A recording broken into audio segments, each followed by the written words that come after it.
Good morning dear students. मैं doctor Dheeraj Bakolia, associate professor political science, government Lohia college Churu. आज हम बात करना चाह रहे हैं एक बहुत ही महत्वपूर्ण टॉपिक, संसदीय प्रक्रिया पर। हालांकि संसद में क्या क्या चीज़ें होती है, कैसे उसकी प्रक्रिया होती है, कब संसद का अधिवेशन प्रारंभ होता है, कितने अधिवेशन होते हैं और उनमें किस प्रकार से चर्चाएं होती है, किस प्रकार से बहस होती है, विवाद होता है, इनके बारे में अपन अक्सर समाचार पत्रों के माध्यम से, न्यूज़ के माध्यम से सुनते हैं, देखते हैं। लेकिन हमें ये पता नहीं होता। मैं तो यहाँ तक कहता हूँ कि जो राजनीति विज्ञान के विद्यार्थी हैं उनमें भी अधिकांश को ये पता नहीं होता कि संसद की प्रक्रिया क्या होती है, किस प्रकार से संसदीय शासन व्यवस्था का संचालन होता है। और वो लोग जो विभिन्न प्रकार की प्रतियोगी परीक्षाओं की तैयारी कर रहे हैं उनके लिए जानना जरूरी है कि संसद किस प्रकार से कार्यशील होती है, किस प्रकार से उनमें क्या क्या घटनाक्रम होते हैं, कौन कौन से प्रस्ताव वहाँ पर रखे जाते हैं, उनके बारे में हम आज बात करेंगे। बहुत ही महत्वपूर्ण चर्चा करेंगे। आपसे निवेदन है कि यदि आपने अब तक चैनल को सब्सक्राइब नहीं किया है तो कृपया चैनल को सब्सक्राइब करें, कमेंट करें, शेयर करें और बेल आइकन का बटन दबाएं। और कोई भी बात कहीं पर भी आपको कन्फ्यूजन लगे तो आप डायरेक्ट मुझसे बात भी कर सकते हैं और कमेंट बॉक्स में जाकर कमेंट भी कर सकते हैं, सवाल भी पूछ सकते हैं। मैं आपकी हर बात का जवाब भी दूंगा। चलिए शुरुआत करते हैं। संसदीय प्रक्रिया क्या क्या चीज़ें होती है उसमें हम इस पर एक बात करें। पहले मैं आपको ये बता दूं कि भारत में संसद के वर्ष में कम से कम 2 अधिवेशन की व्यवस्था की गई है। हमारा संविधान कहता है कि संसद के वर्ष में 2 अधिवेशन होंगे और 2 अधिवेशन के बीच में 6 माह से अधिक का अंतर नहीं होना चाहिए। हालांकि मैं आपको बता दूं कि भारत में संसद के 2 की बजाय 3 अधिवेशन होते हैं। सबसे पहला बजट सत्र होता है जो प्राय फरवरी मार्च में होता है। उसके पश्चात मानसून सत्र होता है जो जुलाई अगस्त में होता है और उसके अलावा एक शीतकालीन सत्र होता है जो नवंबर दिसंबर में होता है। और आवश्यकता पड़ने पर इन सत्रों के अलावा, इन बैठकों के अलावा भी कभी भी किसी भी प्रकार की बैठक बुलाई जा सकती है। यानी कि हम यूं कह सकते हैं कि भारत में कम से कम 3 सत्र, 3 अधिवेशन संसद के अवश्य होते हैं। एक बात और, जो ये बजट सत्र होता है जो प्राय फरवरी मार्च में शुरू होता है, ये 2 भागों में होता है। पहला तो बजट का प्रस्तुतिकरण और दूसरा बजट को पारित करना। सबसे पहले बजट का जो प्रस्तुतिकरण होता है उस पर वित्त मंत्री के द्वारा बजट प्रस्तुत करने के पश्चात बजट पर चर्चा होती है और फिर एक बीच में गैप आ जाता है, एक अंतराल आ जाता है, एक अवकाश काल आ जाता है। और यह अवकाश काल प्राय 15 दिन से लेकर के 1 महीने तक का हो सकता है, 1 महीने से ज़्यादा भी हो सकता है। फिर दोबारा संसद बैठती है, दोबारा संसद आहूत की जाती है, दोबारा बजट सत्र प्रारंभ होता है और उसमें जो भी बजट रखा गया है, जो अनुदान मांगे रखी गई है, उन अनुदान मांगों पर चर्चा होती है और उनको पारित किया जाता है। इसलिए हमारा बजट सत्र 2 भागों में डिवाइड हो जाने का कारण से हम ये कह सकते हैं कि भारत में संसद के वर्ष में 4 अधिवेशन होते हैं। हालांकि 3 ही होते हैं और बजट सत्र के उसके 2 भाग हो जाते हैं, इसलिए हम यूं कह सकते हैं कि 4 अधिवेशन होते हैं। और संसद का अधिवेशन जब भी प्रारंभ होता है, संसद की बैठक प्रातः 11 बजे प्रारंभ होती है। 11 बजे से लेकर के 12 बजे तक का ये जो समय है, 1 घंटा, ये प्रश्नकाल कहलाता है। 1 घंटा प्रश्नकाल। और प्रश्नकाल में वो प्रश्न पूछे जाते हैं जो कि सदस्यों के द्वारा विभिन्न रूप में पूछे गए। प्रश्न 2 प्रकार के होते हैं, लिखित और अलिखित। जो लिखित प्रश्न होता है वो सदन के पटल पर रख दिया जाता है। संबंधित मंत्रालय को, संबंधित मंत्री को, संबंधित विभाग को वो प्रश्न प्रेषित कर दिया जाता है और 10 दिन के भीतर उस प्रश्न का जवाब सदन के ऊपर, सदन के पटल के ऊपर संबंधित मंत्री के द्वारा रख दिया जाता है। एक होता है अलिखित प्रश्न। अलिखित प्रश्न का जवाब भी 10 दिन के भीतर देना होता है। अलिखित प्रश्न यानी कि वो मौखिक होता है और मौखिक प्रश्न जब पूछा जाता है तो उसके पूरक प्रश्न भी हो सकते हैं, यानी कि उससे रिलेटेड अन्य प्रश्न भी पूछे जा सकते हैं। तो ये 11 से 12 बजे तक का जो काल है वो प्रश्नकाल कहलाता है और 12 बजे शून्यकाल प्रारंभ होता है। प्राय शून्यकाल का कोई जिक्र नहीं है, लेकिन ये करीबन हम यूं मान सकते हैं कि 15 मिनट तक चलता है, 1 घंटे तक भी चल सकता है। शून्यकाल में वो समस्त प्रकार के प्रश्न पूछे जा सकते हैं जो प्राय सदन के पटल पर नहीं रखे गए या पूछे नहीं गए हैं, वो भी पूछे जा सकते हैं। फिर शून्यकाल के पश्चात लंच प्रारंभ होता है और लंच के बाद वापस सदन दोबारा बैठता है, और जब ये दोबारा बैठता है तब ये संसदीय कार्य प्रारंभ करता है, यानी कि विधेयक वगैरह प्रस्तुत करना, विभिन्न प्रकार के प्रस्ताव वगैरह रखना, वो सब इस लंच के बाद जो सदन बैठता है उसमें होता है। उस समय किस किस प्रकार के प्रस्ताव रखे जाते हैं, क्या क्या संसदीय प्रक्रिया होती है, हम इस पर आज चर्चा करेंगे। सबसे पहली बात है आधे घंटे की चर्चा, यानी कि सदन के सामने प्रस्ताव रखा जाता है कि किसी महत्वपूर्ण प्रश्न पर आधे घंटे की चर्चा की जाए। संसद सदस्य लोक महत्व के प्रश्न पर मंत्री से जानकारी चाहने के लिए आधे घंटे की चर्चा का प्रस्ताव रखते हैं। ये एक प्रस्ताव होता है जिसको कहा जाता है आधे घंटे की चर्चा, और ये किसी भी प्रकार के बहुत ही महत्वपूर्ण विषय जो जनता से जुड़ा हुआ होता है, जैसे लोक महत्व का जो भी विषय है, उस विषय पर किसी भी मंत्री से जिससे जुड़ा हुआ प्रश्न पूछा जा रहा है, उस मंत्री से उस संबंध में जो भी महत्वपूर्ण प्रश्न पैदा हुआ है, उस संबंध में कोई भी जानकारी चाहने के लिए संसद का कोई भी सदस्य इस प्रकार का प्रस्ताव रखता है, जिसको आधे घंटे की चर्चा कहते हैं। अध्यक्ष सप्ताह में 3 दिन या 3 बैठकों में आधा घंटा दे सकता है। ये अध्यक्ष के ऊपर निर्भर करता है कि वो जिस सदस्य के द्वारा आधे घंटे की चर्चा का प्रस्ताव रखा गया है उसको वो कब समय देता है। प्राय एक सप्ताह में कोई भी 3 दिन, ये अध्यक्ष की इच्छा पर निर्भर करता है। एक सप्ताह में कोई भी 3 दिन या जिन 3 बैठकों में 3 दिन की बैठकों में जो कार्य निर्धारित होता है उसमें कभी भी आधा घंटा का समय दे सकता है। ये अध्यक्ष पर निर्भर करता है। इस पर मतदान नहीं होता। जो आधा घंटे की चर्चा होती है, जिस किसी भी लोक महत्व के प्रश्न पर आधे घंटे की चर्चा निर्धारित की जाती है, कभी भी उस पर मतदान नहीं होता। जो सदस्य प्रश्न पूछना चाहता है बैठक वाले दिन इसकी सूचना देगा। जिस दिन आधा घंटे की चर्चा का समय निर्धारित किया गया उस दिन जो भी प्रकार के प्रश्न पूछे जाने हैं, जो भी पूछने वाला व्यक्ति है, जो भी संसद का सदस्य है, वो सदन को अवगत करवाएगा, अध्यक्ष को अवगत कराएगा कि आधे घंटे की चर्चा के दौरान इस विभाग से संबंधित ये प्रश्न पूछे जाएंगे। नियम 184 लोकसभा की नियमावली का अध्याय 14 सदन में लाए जाने वाले प्रस्तावों से संबंधित है। यानी कि जितने भी प्रकार के प्रस्ताव सदन में प्रस्तुत किए जाते हैं, जितने भी प्रकार के, वो सारे के सारे प्रस्ताव अध्याय 14 में दिए गए। यानी कि अध्याय 14 ये बतलाता है कि लोकसभा में किस किस तरह के प्रस्ताव रखे जा सकते हैं। यानी कि हम यूँ कह सकते हैं कि लोकसभा की एक नियमावली बनी हुई है, नियमावली में विभिन्न प्रकार के अध्याय है और अध्याय 14 प्रस्तावों से संबंधित है। इस अध्याय में नियम संख्या 184 से 192 तक अलग अलग अध्याय है, और अध्याय 14 जो है, जो नियमावली है कि अध्याय पुस्तिका का 14वां अध्याय है जो प्रस्तावों से संबंधित, उसमें नियम संख्या 184 से लेकर के 192 तक, यानी कि अध्याय 14 में 184 से 192 नंबर तक नियम लिखे गए हैं। लोकसभा में किसी भी विषय पर चर्चा प्रारंभ करने से पहले अध्यक्ष के सामने नियम 184 के तहत प्रस्ताव लाया जाता है। किसी भी प्रकार का प्रस्ताव जब भी रखा जाता है, किसी भी प्रकार की चर्चा जब भी प्रारंभ की जाती है, जो भी व्यक्ति इसको प्रारंभ करना चाहता है वो किस नियम के साथ चर्चा करना चाहता है, किस नियम के तहत चर्चा करना चाहता है, इस नियम का प्रस्ताव रखेगा। मान लीजिए कि कोई भी XYZ सांसद है, वो किसी भी बात पर, किसी भी मुद्दे पर, किसी भी लोक महत्व के प्रश्न पर, किसी भी प्रकार के घटनाक्रम पर सदन में चर्चा करना चाहता है, तो वो सबसे पहले चर्चा करने वाले दिन ये प्रस्ताव रखेगा कि उक्त नियम के तहत, यानी कि नियम संख्या 184 से लेकर के 192 तक, उक्त नियम के तहत सदन में इस मुद्दे पर चर्चा करना चाहता है। सबसे पहले नियम 184 के तहत अगर चर्चा की जानी है तो प्रस्ताव लाया जाएगा। प्रस्ताव लाने के उपरांत ही चर्चा प्रारंभ हो सकती है, अन्यथा नहीं हो सकती। यानी सदस्य प्रस्ताव पर चर्चा की अनुमति मांगता है। जो प्रस्ताव संख्या 184 है, जो नियम संख्या 184 है, अगर कोई भी व्यक्ति किसी भी प्रकार के मुद्दे पर चर्चा करना चाहता है तो नियम 184 के तहत वो चर्चा का प्रस्ताव रखेगा। इसका मतलब ये होगा कि वो किसी विषय पर चर्चा करना चाहता है।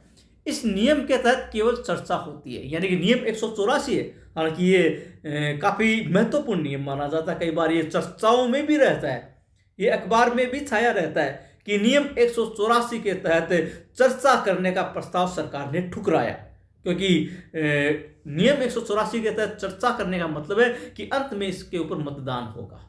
हालांकि ये जो नियम 184 है, इसके तहत केवल चर्चा होती है। अगर इस प्रस्ताव पर सहमति हो गई, यानी कि नियम 184 के तहत चर्चा होना तय हो गया, तो इसका मतलब ये है कि चर्चा समाप्त होने के पश्चात मतदान अवश्य होगा। लेकिन मतदान के बारे में जो नियम है, मतदान नियम 191 के तहत होता है। याद रखिएगा, 184 के तहत केवल चर्चा होती है, और जब उसके ऊपर मतदान होता है तो मतदान की व्यवस्था नियम 191 में की गई, यानी कि 191 के अनुसार मतदान होता है। और एक बात और बहुत ही महत्वपूर्ण बात, अगर 184 के ऊपर, नियम संख्या 184 के ऊपर चर्चा होती है और नियम संख्या 191 के तहत मतदान होता है, और मतदान अगर सरकार के पक्ष में नहीं होता तो सरकार को त्यागपत्र भी देना पड़ सकता है। इसीलिए प्राय सरकार नियम 184 के तहत चर्चा करने से कतराती है, डरती है। लेखानुदान, अनुच्छेद 116(1) का, इसको अंग्रेजी में वोट एंड अकाउंट भी कहा जाता है। लेखानुदान जो अनुच्छेद 116(1) का में वर्णित है, इसको वोट एंड अकाउंट भी कहा जाता है। कई बार ये शब्द चर्चाओं में रहता है, अखबारों में रहता है, विशेष रूप से बजट के दौरान। क्या है, इस पर बात करते हैं। अग्रिम भुगतान देने की लोकसभा की शक्ति को लेखानुदान कहते हैं। अग्रिम भुगतान, एडवांस पेमेंट, क्योंकि पेमेंट सरकार को संसद के द्वारा स्वीकृत किया जाता है, यानी कि जो भी खर्च करना होता है, जो भी वित्तीय लेखा जोखा होता है, संसद की अनुमति से ही होता है। अगर सरकार को 1 रुपया भी खर्च करना होगा तब भी उसकी अनुमति संसद से लेनी पड़ेगी, और संसद बजट के माध्यम से सरकार को 1 वर्ष के लिए सारा का सारा धन खर्च करने की अनुमति देती है। जो भी बजट वित्त मंत्री के द्वारा रखा जाता है, उस बजट में जिस विभाग को जितनी राशि स्वीकृत की गई है 1 साल के लिए, वो संसद के द्वारा स्वीकृत की जाती है, और उस मद से ही सरकार पैसा खर्च कर सकती है, अतिरिक्त नहीं। लेकिन अगर किसी कारण से बजट नहीं रखा गया, किसी कारण से बजट पारित नहीं हो पाया, तो सरकार को पैसे खर्चे चलाने के लिए पैसों की आवश्यकता पड़ती है, और पैसों के लिए यहाँ पर अग्रिम भुगतान की व्यवस्था की गई है लेखानुदान के द्वारा। यानी कि बजट पारित होने से पहले सरकार अपने खर्चे चलाने के लिए लेखानुदान मांगती है। अगर किसी कारण से बजट पारित नहीं हो पाया, किसी कारण से बजट नहीं रखा जा सका, तो ऐसी स्थिति में सरकार को अपना खर्चा चलाने के लिए, सरकार को देश चलाने के लिए पैसा चाहिए होता है, और वो पैसा लेखानुदान के द्वारा मांगा जाता है। मान लीजिए कि लोकसभा का चुनाव जैसे कि वर्तमान में मई जून में होते हैं, इसका मतलब वित्तीय वर्ष तो अप्रैल में शुरू हो जाता है, और अप्रैल से शुरू हुए वित्तीय वर्ष में अगर नई सरकार तो चूंकि मई या जून में बैठेगी और उसका निर्माण मई या जून में होगा, तो ये जो समय है अप्रैल से लेकर जून तक का, ये जो 3 महीने का समय, इस 3 महीने के लिए सरकार को देश चलाने के लिए, अपने खर्चे चलाने के लिए, विभागों को चलाने के लिए पैसा चाहिए होता है। तो वो पैसा, चूंकि सरकार अभी बनी नहीं है और नई सरकार बनने के पश्चात ही बजट रखा जाएगा नई सरकार के द्वारा, इसलिए ये जो अल्प समय है इसको चलाने के लिए सरकार एक अग्रिम भुगतान की मांग करती है कि एडवांस में उसको पैसा दिया जाए, और जब बजट रखा जाएगा तो उसमें इस पैसे को समायोजित कर लिया जाएगा। इसको कहा जाता है लेखानुदान। यदि केंद्र सरकार पूरे वर्ष के स्थान पर कुछ ही महीनों के लिए संसद से जरूरी खर्चे हेतु अनुमति चाहती है, तो उसे इस स्थिति में सरकार लेखानुदान या वोट एंड अकाउंट पेश करती है। क्या समझ में है? यदि केंद्र सरकार पूरे वर्ष के स्थान पर कुछ समय के लिए, कुछ महीनों के लिए, जैसे मैंने भी कहा कि जून में सरकार का निर्माण होता है और उससे पहले ये जो 3 महीने, इस समय का जो खर्चा चलाने के लिए जो जरूरी खर्चे होते हैं उनकी जो अनुमति मांगती है, उसको लेखानुदान कहा जाता है, और सरकार के द्वारा इसको पेश किया जाता है। इसको अंग्रेजी में वोट एंड अकाउंट भी कहा जाता है। अंतरिम बजट में केंद्र सरकार खर्च के अलावा राजस्व का भी ब्यौरा पेश करती है, जबकि लेखानुदान में सिर्फ खर्च के लिए संसद से मंजूरी ली जाती है। इसको भी समझिएगा कि जो बजट होता है उसमें आय और व्यय दोनों का आकलन होता है, कि इस प्रकार से आय होगी और इस प्रकार से व्यय किया जाएगा, यानी कि रेवेन्यू किस प्रकार से प्राप्त होगी और किस प्रकार से उस रेवेन्यू को खर्च किया जाएगा, यह बजट में होता है। लेकिन लेखानुदान में सिर्फ व्यय का विवरण होता है, सिर्फ खर्च का विवरण होता है, आय का विवरण नहीं होता, यानी कि रेवेन्यू किस प्रकार से आएगी इसका विवरण नहीं होता। केवल इतना कहा जाता है कि ये जो समय है, 1 महीना, 2 महीना, 3 महीना, जितना भी अल्प समय है, इसमें खर्च कैसे किया जाएगा इसका विवरण रखा जाएगा। इसको लेखानुदान कहा जाता है। अगला है तदर्थ बजट। अनुच्छेद 116(1) क 116(1) क में तदर्थ बजट की बात कही गई है। इसके अनुसार बजट की प्रस्तुति और बजट के पारित होने में पर्याप्त अंतराल होता है, यानी कि एक तो बजट प्रस्तुत किया जाता है, जैसे मैंने आपको कहा कि बजट प्राय इसके 2 भाग हो जाते हैं बजट के। एक तो बजट का प्रस्तुतिकरण होता है, एक बजट को पारित किया जाता है। तो ये प्राय आजकल फरवरी में होता है, फरवरी में बजट प्रस्तुत किया जाता है, फिर बीच में एक गैप हो जाता है, अंतराल हो जाता है, अवकाश काल हो जाता है। ये अवकाश काल प्राय 15 दिन से लेकर 1 महीने तक, 1 महीने से ज़्यादा तक भी हो सकता है। तो इसके पश्चात सदन दोबारा बैठता है, दोबारा से बजट पारित करने की प्रक्रिया होती है।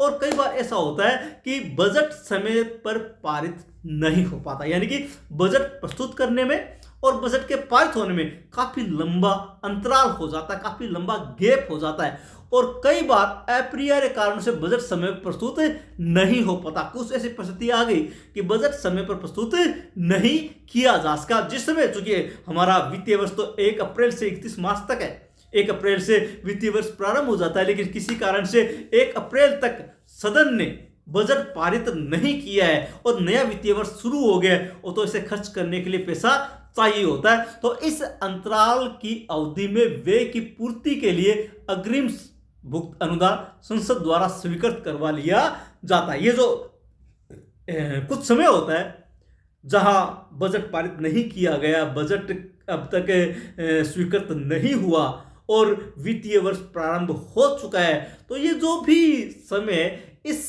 समय की पूर्ति के लिए, इस समय की इस अवधि के खर्चे के लिए सरकार के द्वारा संसद से अग्रिम भुगतान, अग्रिम अनुदान मांग लिया जाता है, जिसको तदर्थ बजट कहा जाता है। और यह अनुच्छेद 116(1) में वर्णित है। प्रत्ययानुदान, अनुच्छेद 116(1) प्रत्ययानुदान।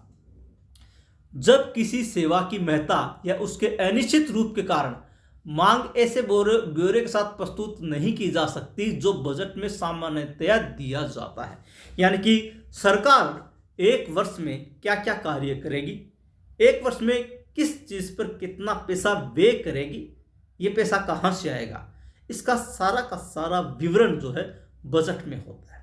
लेकिन कई बार ऐसा भी हो सकता है कि किसी भी चीज के बारे में हमें कुछ पता नहीं है, अनिश्चितता है, अज्ञात है, उसके कारण अज्ञात है, और किसी सेवा के बारे में हमें पूरा पता नहीं है, तो उसके कारण से इस चीज का पूरा का पूरा ब्यौरा जो है वो बजट में संभवतया नहीं दिया जा सकता।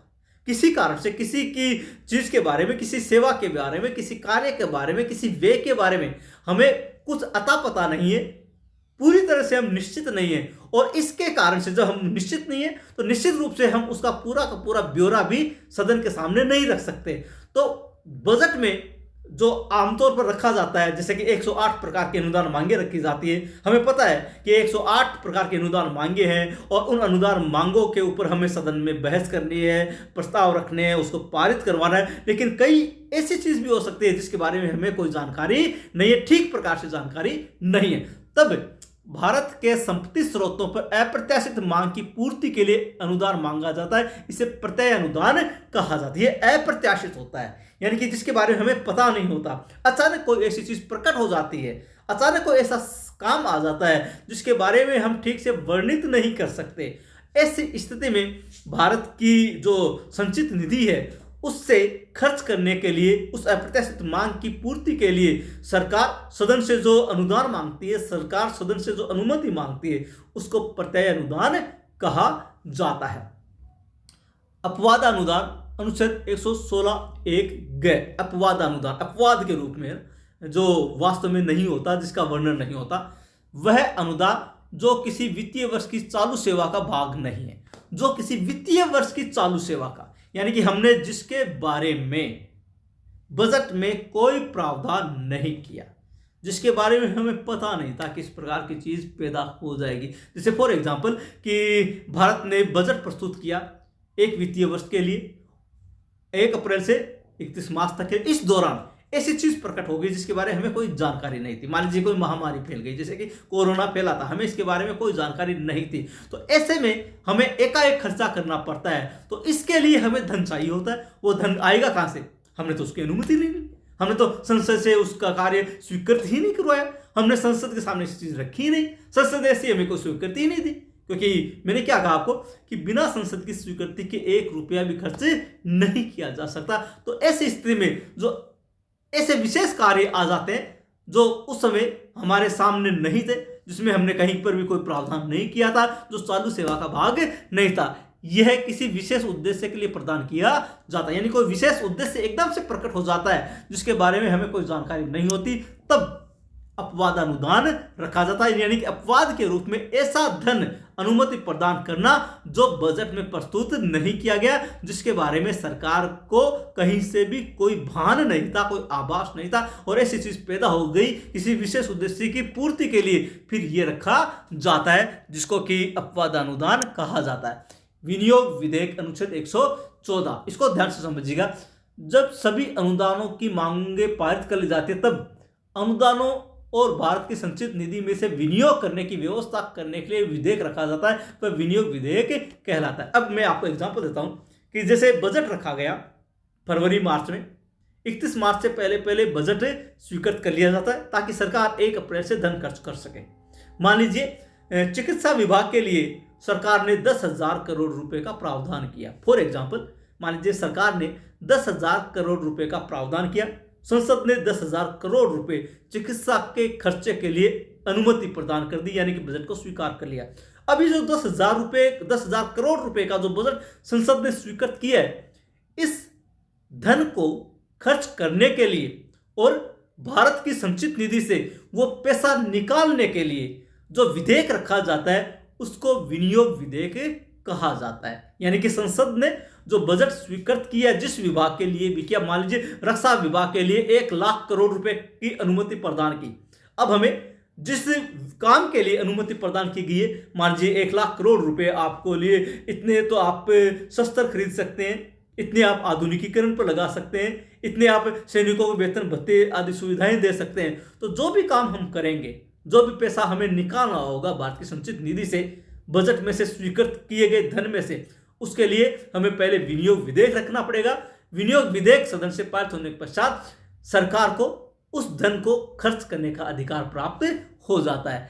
यह बिना किसी विरोध के पारित होता है, बिना किसी विरोध के इसलिए पारित होता है कि इसकी अनुमति संसद बजट स्वीकृत करके पहले ही दे चुकी है। अब तो केवल पैसा निकालने की अनुमति दे रही है, यानी कि बजट यानी कि धन खर्च करने की अनुमति और पैसा निकालने की अनुमति विनियोग विधेयक के माध्यम से होती है।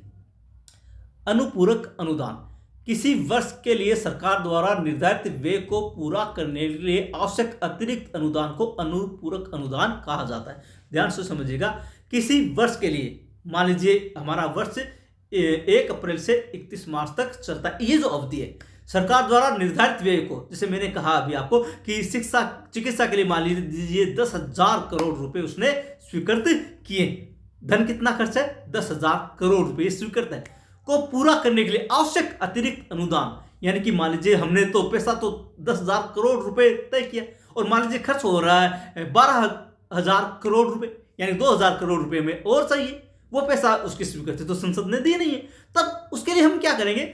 अनुपूरक अनुदान की मांग रखेंगे, यानी कि हमें तो स्वीकृति इतनी मिली थी लेकिन खर्चा इतना ज्यादा हो गया, जो ज्यादा खर्चा है उसको समायोजित करने के लिए अनुपूरक अनुदान रखा जाता है। जब संसद द्वारा अधिकृत अनुदान आवश्यक व्यय से कम हो जाता है, तब उस स्थिति में संसद के समक्ष अतिरिक्त अनुदान के लिए एक अनुमान प्रस्तुत किया जाता है। यानी कि जब संसद ने जिस धन को स्वीकृत किया है, अगर व्यय के कारण से वो कम पड़ गया है यानी जैसे भी मैंने बताया कि 10,000 करोड़ रुपए स्वीकृत किए, लेकिन खर्चा हो रहा है 12,000 करोड़ रुपए। जो हमारा निर्धारित खर्चा है उससे ज़्यादा खर्चा हो गया, यानी कि हमें स्वीकृत धन कम मिला। तो ये जो अतिरिक्त धन है उसको प्राप्त करने के लिए अनुपूरक या अतिरिक्त अनुदान रखा जाता। उसका एक अनुमान कि इतना और पैसा इसके ऊपर खर्च होने वाला है वो सदन के सामने सरकार के द्वारा रखा जाता है। अनुपूरक अनुदान को वित्तीय वर्ष की समाप्ति के पहले संसद में प्रस्तुत और पारित किया जाता है। यानी कि मान लीजिए कि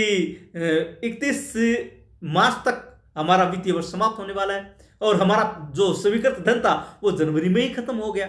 अब हमें बाकी के 2 महीने और चलाने हैं, तो ऐसे में अनुपूरक अनुदान या अतिरिक्त अनुदान सदन में बजट वित्तीय वर्ष की समाप्ति से पहले रखना पड़ेगा और उसको सदन से पारित भी करवाना पड़ेगा।